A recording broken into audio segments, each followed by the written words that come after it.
یقین کریں یہ آیت جتنی بار میں نے پڑھی ہے نا، اب آپ اس کا ترجمہ سنیے گا، جب بھی پریشانی میں ہو کس سے مدد طلب کرنی ہے یار؟ حل کرنے والا کون ہے؟ حل المشکلات کون ہے؟ قاضی الحاجات کون ہے مصیبتوں کو دور کرنے والا، روزی کے دروازے کھولنے والا کون؟ میرا رب ہے۔ ارے جس نے حل کرنا ہے وہ اعلان فرما رہا ہے، اور اس کا اعلان سنو کیا ہے، جھوم جاؤ۔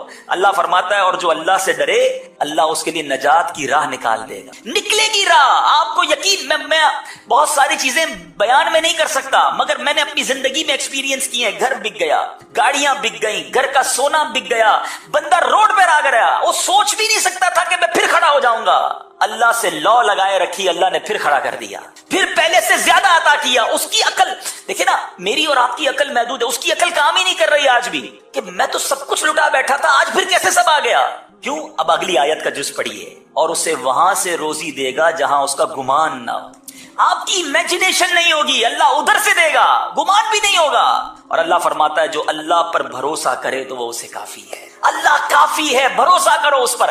پرابلم یہ ہمیں سب پر بھروسہ ہے، ہمیں کسی اور ادارے پر بھروسہ ہے، ہمیں کسی اور شخصیت پر بھروسہ ہے، ہمیں کسی دوست پر بھروسہ ہے، یار یہ میرا ہاتھ پکڑ لینا میرے مسئلے حل کر دے گا، یہ میرے پیچھے کھڑا ہے میرا پرابلم سالو ہو جائے گا، میں اس ادارے میں چلا جاؤں میرے مسائل سارے حل ہو جائیں گے۔ کیوں؟